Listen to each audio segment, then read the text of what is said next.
You know those movies where the evil government makes ridiculous laws to control people? Well, turns out real life was stranger than fiction when it came to laws against black people. Banning black hairstyles cause they were too attractive and caught the eyes of white men. Check. How about banning white and black people dancing together? Check.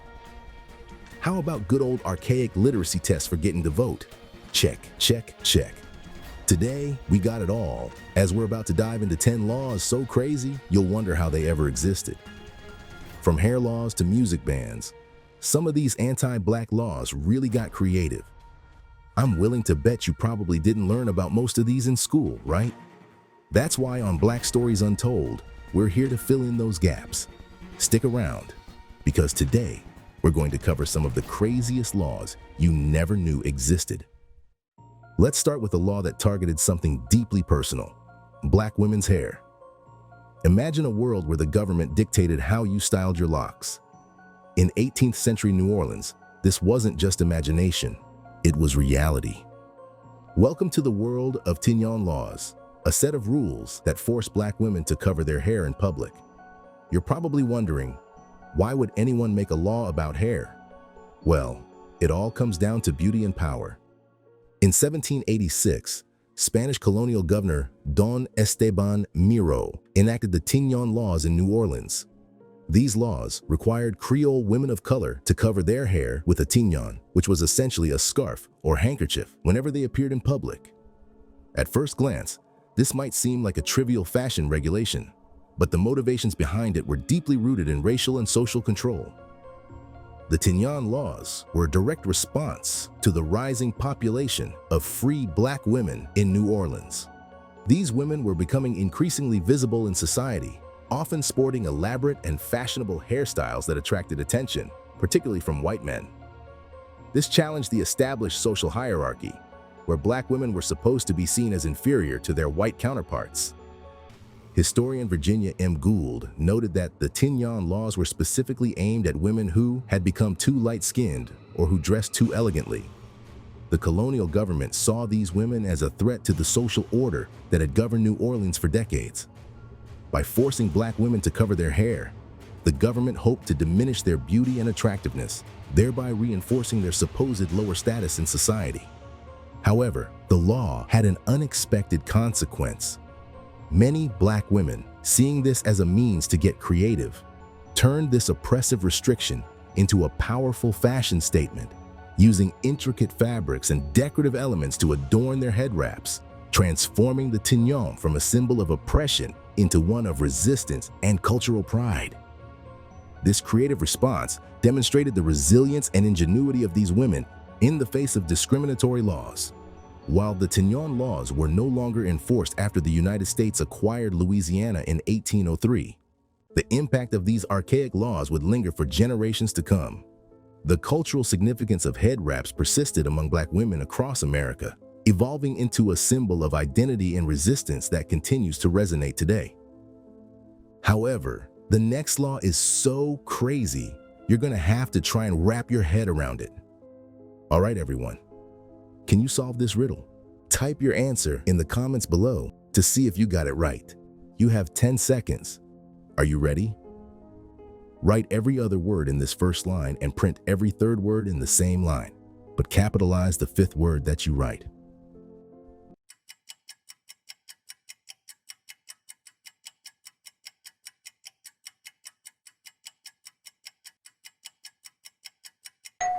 So, did you get it? You just had a taste of a question on the Louisiana literacy test, a test given to black residents trying to vote in the state.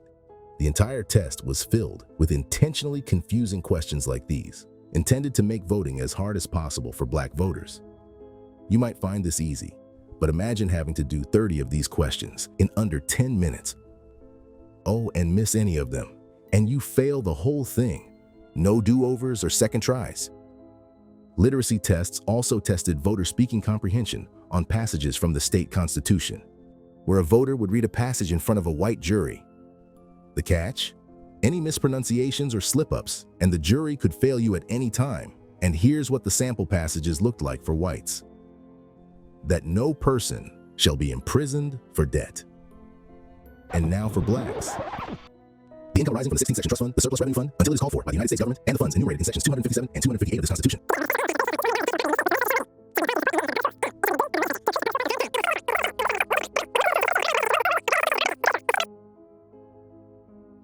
Yeah, wow.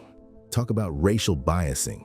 Reading through an entire slew of legal jargon just to have some old white grandpa disqualify you for mispronouncing enumerated.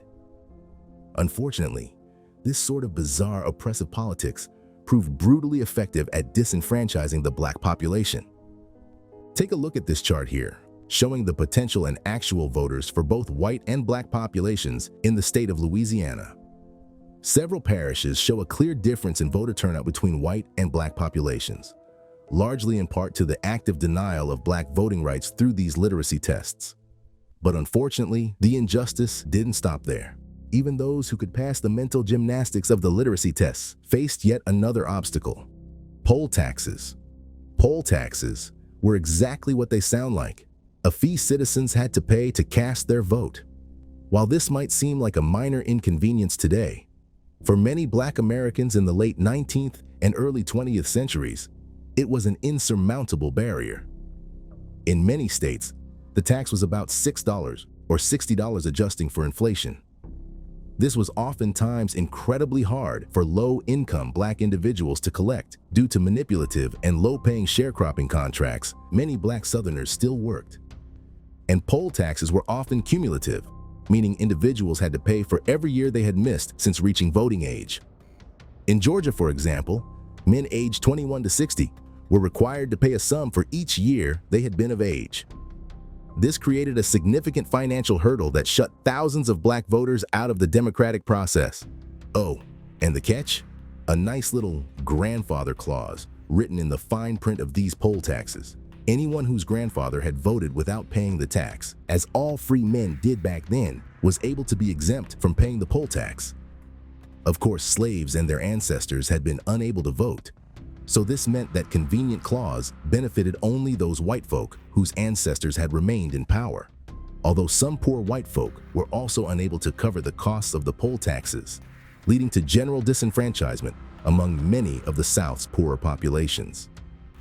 The 24th Amendment, ratified in 1964, finally abolished poll taxes in federal elections. However, it wasn't until 1966, when the Supreme Court ruled in Harper v. Virginia State Board of Elections, that poll taxes were declared unconstitutional in state elections as well. This marked a significant victory in the fight for voting rights, but the legacy of these discriminatory practices continues to cast a stain on America. While voting rights were hard fought, another battle for equality raged in emergency rooms and city streets.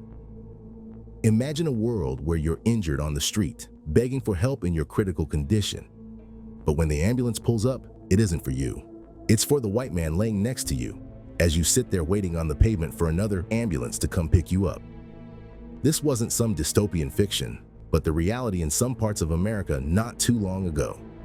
In some cities like Pittsburgh, ambulance services had been racially segregated, with separate vehicles for black and white patients, often leading to delays in emergency care for black individuals. Needless to say, the consequences of this ended up being pretty bad for the black community. Many black residents had to rely on auxiliary police vehicles for ambulance services, which often resulted in inadequate medical care and longer wait times for those needing immediate emergency care. The system wasn't just unfair, it was deadly, and it was clear that a change was needed for the better.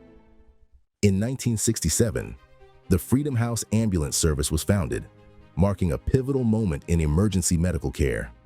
This service was the first in the United States staffed entirely by black paramedics, providing a model for emergency medical care in underserved black communities. Dr. Peter Safar, a key figure in establishing Freedom House, emphasized the need for trained emergency medical personnel and sought to improve pre-hospital care standards, which were sorely lacking in black communities.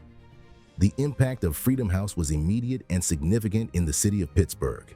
With a response time of less than 10 minutes in most neighborhoods, the service saved over 200 lives in its first year alone. This success demonstrated not only the importance of equitable emergency services, but also the capabilities of Black medical professionals when given the opportunity to serve their communities. Of course, the road to true equality wasn't smooth for Freedom House. Local police and city officials put up staunch opposition, who viewed it as a threat to their authority, and despite its success and the clear benefits it brought to the community, the service was ultimately disbanded in 1975 due to political opposition, funding cuts, and a shift to a citywide ambulance system that employed predominantly white personnel. The story of Freedom House Ambulance Service is more than just a chapter in the history of emergency medical care. The model it established influenced the development of emergency medical services nationwide, ultimately improving care for all Americans. And boy, you might need to call emergency services after you see this next crazy law we're looking at, because man, I might catch a heart attack if caught in one of these towns. Imagine driving through the American Midwest with your fam, looking for a place to rest for the night.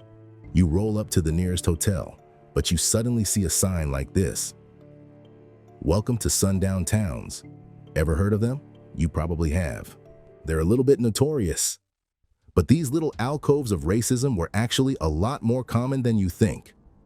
The term itself originates from signs that warned Black people to leave town by sundown, reflecting the pervasive fear and hostility towards Black communities during the Jim Crow era.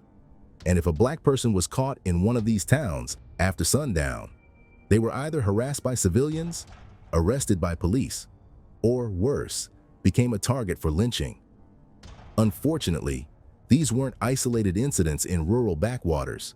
Sundown towns existed across the United States, including in both suburban regions and cities. Much of the emergence of sundown towns was in direct response to Black migration across the United States, most notably occurring between 1916 and 1970, as the promise of non-agricultural work, higher wages, educational opportunities led over 6 million Black Americans to seek a better life in cities up north. As Black communities sought better economic opportunity, their presence threatened the white authority that had dominated the region's cultural and economic interests. In response, entire white communities banded together to create an atmosphere of exclusion and intimidation, attempting to permanently drive away Black residents from their communities. Signs in sundown towns often explicitly stated, "No colored people after dark." These warnings served as both a threat and a tool of psychological intimidation to enforce racial boundaries. In some cases, entire counties were designated as sundown areas, further institutionalizing the practice of racial segregation beyond individual towns. The impact of sundown towns on Black travel and migration was profound. Black Americans had to carefully plan their journeys, ensuring they could reach safe havens before nightfall. Thankfully, the Negro Motorist Green Book, a guidebook published annually from 1936 to 1966 by Victor Hugo Green, helped provide Black Americans with a guide for road tripping across the states. Known as the Bible of Black Travel, the guidebook sought to provide the Black traveler with information that would keep him from running into difficulties and embarrassments that would make his trip less enjoyable. Yeah, minor difficulties, like having to worry about being lynched. This stuff was no joke. While the legal basis for sundown towns has long since been dismantled, their legacy continues to shape American communities today. Many areas that were once sundown towns remain predominantly white, reflecting historical patterns of segregation that have persisted even after the legal dismantling of such practices. While sundown towns enforced racial boundaries through intimidation, some states took it even further. They made it illegal for Black people to learn how to read or write. Think about that for a second. Why would anyone want to keep an entire group of people from learning? The answer lies in the power of knowledge and the fear it instilled in those who would stop at nothing to maintain control. In several southern states, laws were enacted to prevent enslaved and freed Black individuals from becoming literate. South Carolina was the first state to jump on this bandwagon, creating an addendum to their Negro Act in 1739, making it illegal to teach slaves to read and write. Other states like Georgia, Louisiana, and Virginia quickly followed suit. The fear was that if enslaved people could read and write, they might escape or start rebellions.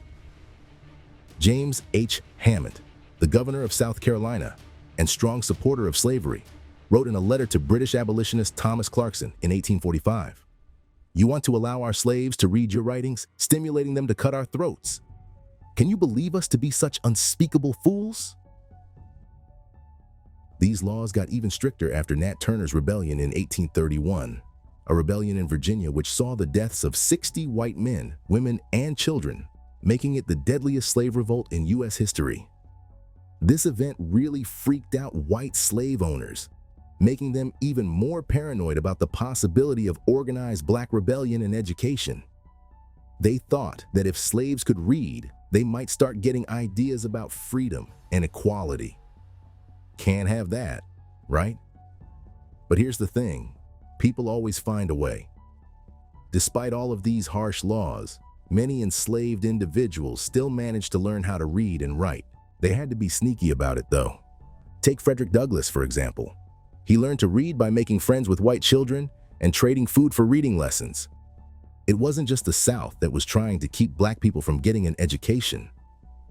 Even in the North, where slavery was illegal, black students were often barred from public schools. States like Indiana and Illinois didn't allow black children in public schools until after the Civil War. Some people even got really creative in fighting these laws. John Barry Meacham, for instance, set up a floating freedom school on a steamboat in Missouri.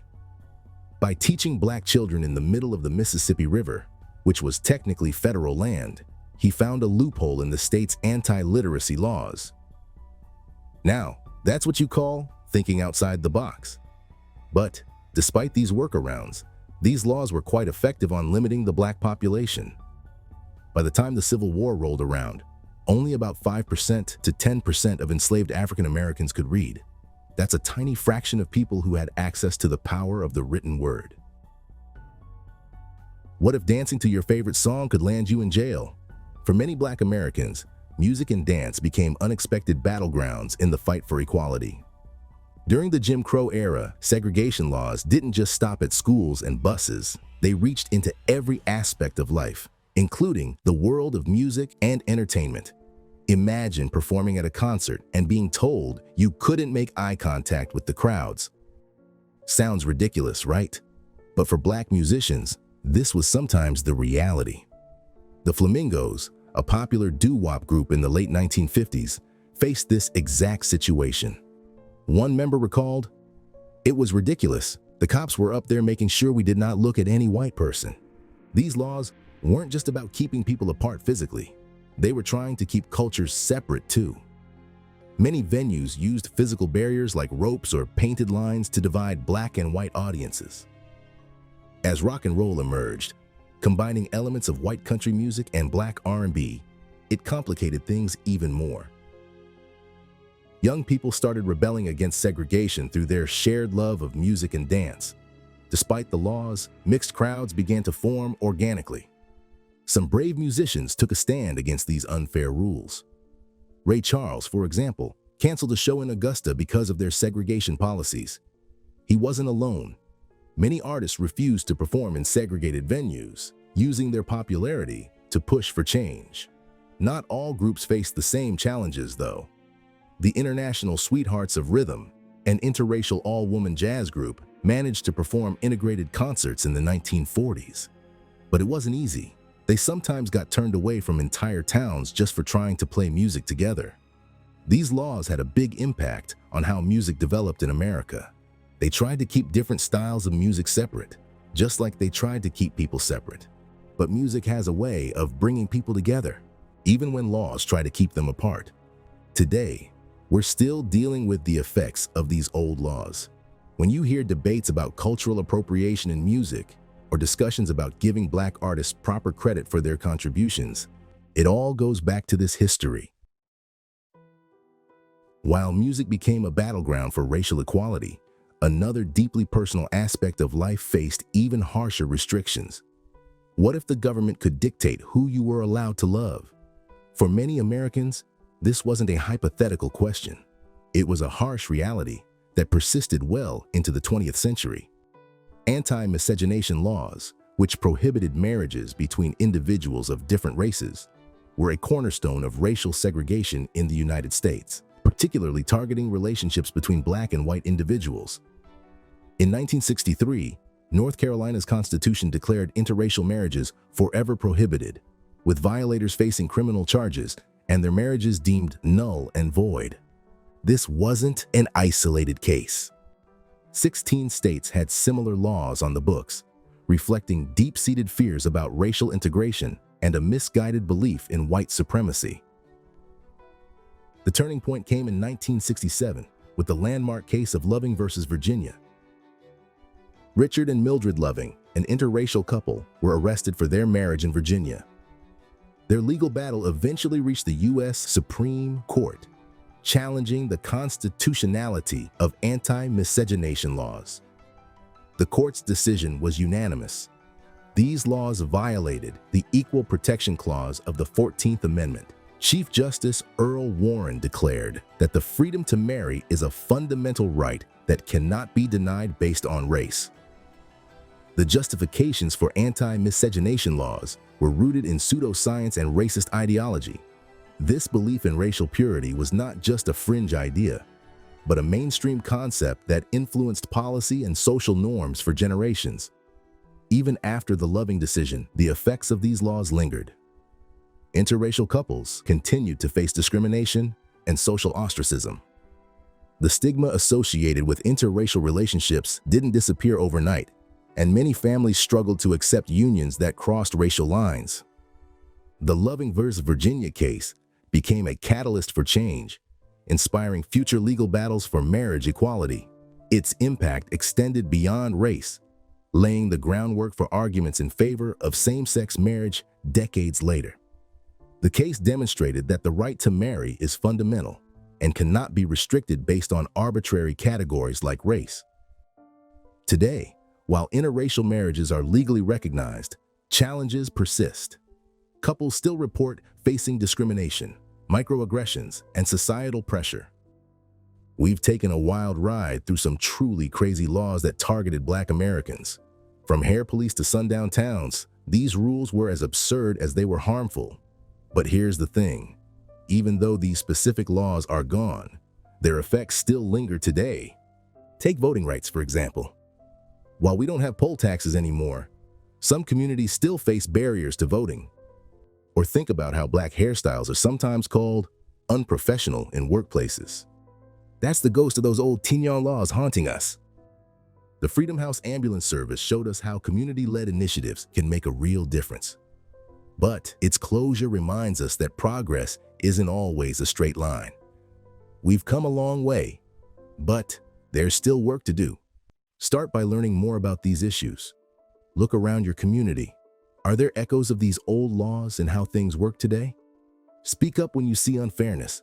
Remember, knowing about the past helps us fight for a better future. What will you do to stand against injustice?